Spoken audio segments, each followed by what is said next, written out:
Doctor ortho Ayurvedic oil और capsule, अब दर्द भी घुटने टेकेगा। सूरजपुर पहुंचे सीएम विष्णुदेव साय। सीएम ने पीएम आवास योजना के मकान का किया निरीक्षण। सूरजपुर में हितग्राही परिवार से सीएम का संवाद।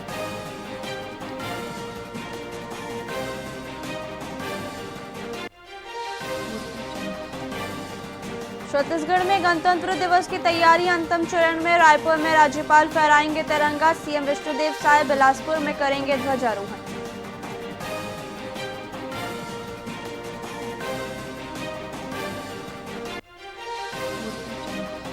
रायपुर में दिव्यांगों को मिलेगी नौकरी। 23 जनवरी को रोजगार प्लेसमेंट कैंप। 27 साल तक के लोग कर सकते हैं आवेदन।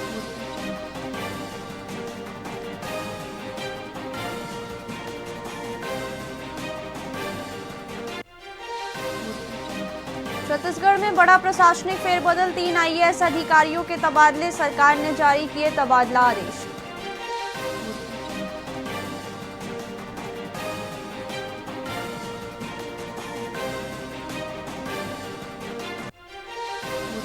जनवरी से रायपुर में 2 हिस्सों में बटेंगे पुलिस। रायपुर के 22 थाने कमिश्नर और 10 थाने संभालेंगे।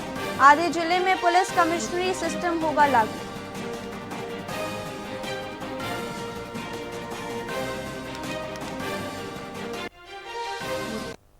नमस्कार, आप देख रहे हैं वीआईपी न्यूज। मैं हूं प्राची। आइए रुक करते हैं खबरों की ओर। तिल्दा में ट्रक चालक ने स्टेशन चेक तिल्दा के पास वाहन रोड पर खड़ा कर उत्पात मचाया। पेट्रोलिंग टीम ने समझाइश दी, लेकिन चालक अपराध करने पर उतारू हुआ। पुलिस ने उसे गिरफ्तार कर कोर्ट में पेश किया। जेल वारंट बनने पर उसे जेल दाखिल किया गया। वाहन जांच में नशे में होने की पुष्टि हुई। इसके बाद ट्रक को जब्त कर चालक के लाइसेंस को निलंबित किया गया।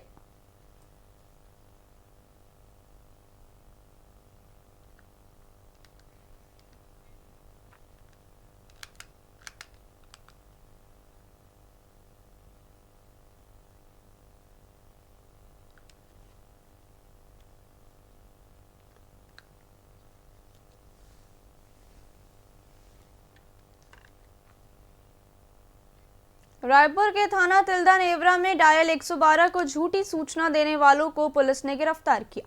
बता दें, रेलवे स्टेशन के पास गंभीर अपराध होने की झूठी सूचना दी थी। पुलिस और डायल 112 की टीम मौके पर पहुंची और जांच में पता चला कि सूचना पूरी तरह गलत थी। इसके बाद उसे गिरफ्तार कर एसडीएम कोर्ट तिल्दा में पेश किया गया। वहीं कोर्ट ने जेल वारंट जारी कर उसे केंद्रीय जेल रायपुर में निरुद्ध किया।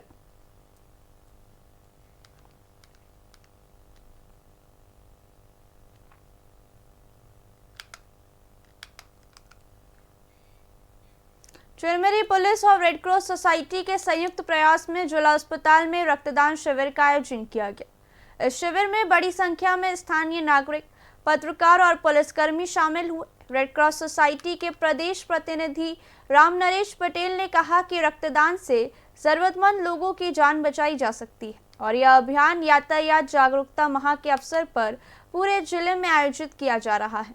थाना प्रभारी विजय सिंह ने बताया कि यह महाअभियान 1 जनवरी से 31 जनवरी तक चलेगा।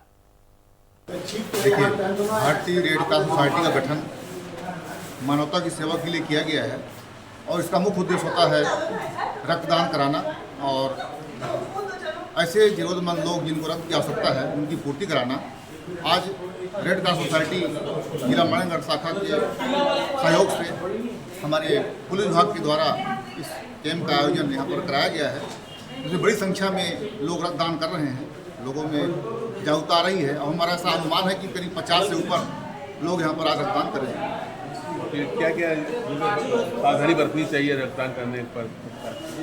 रक्तदान करने के बाद हमको थोड़ा सा आराम करना है और रक्तदान से हमको बहुत सारे फायदे हैं। इसके संबंध में भी हम लोगों को जागरूक करेंगे, बताएंगे। अभी क्या है, खासकर ग्रामीण क्षेत्रों में रक्तदान करने से लोग डरते हैं, तो अभी हम लोग अभियान चलाएंगे, गांव-गांव जाएंगे, स्कूलों में जाएंगे और लोगों को बताएंगे कि वास्तव में रक्तदान करने से क्या फ़ायदे होते हैं।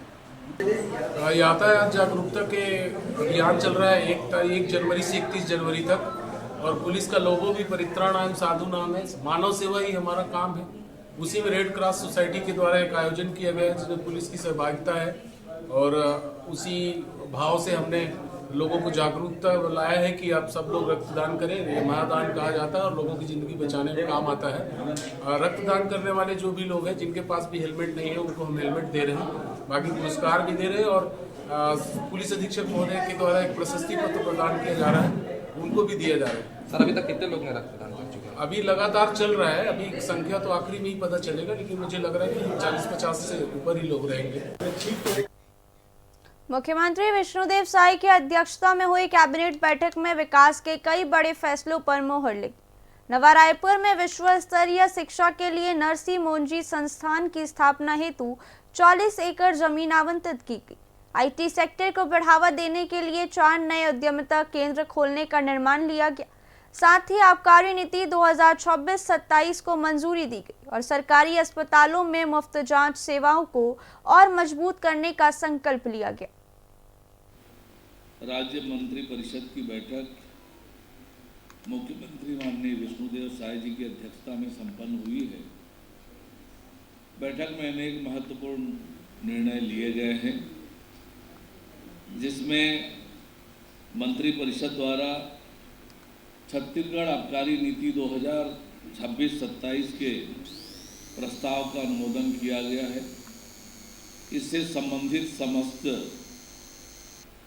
अनुषांगिक कार्यवाहियों के लिए आबकारी विभाग को निर्णय लेने के लिए अधिकृत किया गया है। मंत्री परिषद द्वारा एक और महत्वपूर्ण निर्णय लेते हुए नवा रायपुर अटल नगर में उच्च कोटि के शैक्षणिक संस्थान स्थापित किए जाने हेतु श्री विले पार्ले कलावनी मंडल को उनके नरसी मोजी प्रबंधन अध्ययन संस्थान की स्थापना के लिए सेक्टर 18 में चिन्हांकित लगभग 40 एकड़ भूखंड का आवंटन लीज के रूप में एक मुश्त 90 वर्षों के लिए करने की स्वीकृति प्रदान की गई है। नीतिगत निर्णय लेकर इस व्यवस्था को सुदृढ़ बनाने का एक महत्वाकांक्षी निर्णय सरकार ने लिया है।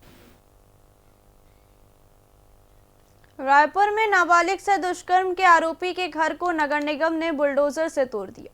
बता दें, इससे पहले आरोपी को 7 दिन में दस्तावेज पेश करने का नोटिस दिया गया था, लेकिन समय पर दस्तावेज नहीं है। वहीं डिप्टी सीएम विजय शर्मा ने कहा कि यह कार्रवाई कानून के दायरे में हुई है। फांसी की सजा की मांग की जा सकती है, लेकिन उसका फैसला केवल कोर्ट कर सकता है। वहीं पीसीसी चीफ दीपक वैश्य ने सवाल उठाया कि केवल घर तोड़ने से अपराध नहीं रुकेगा। देखिए, किसी भी आरोपी के घर में क्या बुलडोजर चला देने से अपराध रुकेगा? क्या सरकार इस तरह की लूट, हत्या, चोरी, डकैती, रेप जैसी घटनाओं को रोकने के लिए काम क्यों नहीं कर रही है? मुस्तैद क्यों नहीं है सरकार? घटना घट जाता है और उसका किसी घर तोड़ दो, किसी मकान तोड़ दो, किसी दुकान तोड़ दो कि इस तरह की घटना तोड़ने से क्या घटना रुकेगी? सरकार को तो सबसे पहले इस तरह की घटनाओं को रोकने के लिए कानून व्यवस्थाओं को दुरुस्त करना पड़ेगा। कानून व्यवस्था तो पूरी तरह से खत्म हो चुकी है, डर भय खत्म हो चुका है, अपराधी बेलगाम घूम रहे हैं। किसी के घर तोड़ देने से अपराध नहीं रुक सकता। सरकार को कानून व्यवस्था को दुरुस्त करने के लिए काम करना चाहिए। जो हुआ है वो कानून के दायरे में हुआ है। सजा की मांग लोग कर सकते हैं, निर्णय करना न्यायालय का काम है। फांसी की सजा न्यायालय ही दे सकती है। बहरहाल जो अवैध चीज़ें उस व्यक्ति के साथ जुड़ी हुई थी उस पर कार्रवाई की गई है, विधि संगत कार्रवाई है, बिल्कुल उचित है, ऐसा होना भी चाहिए।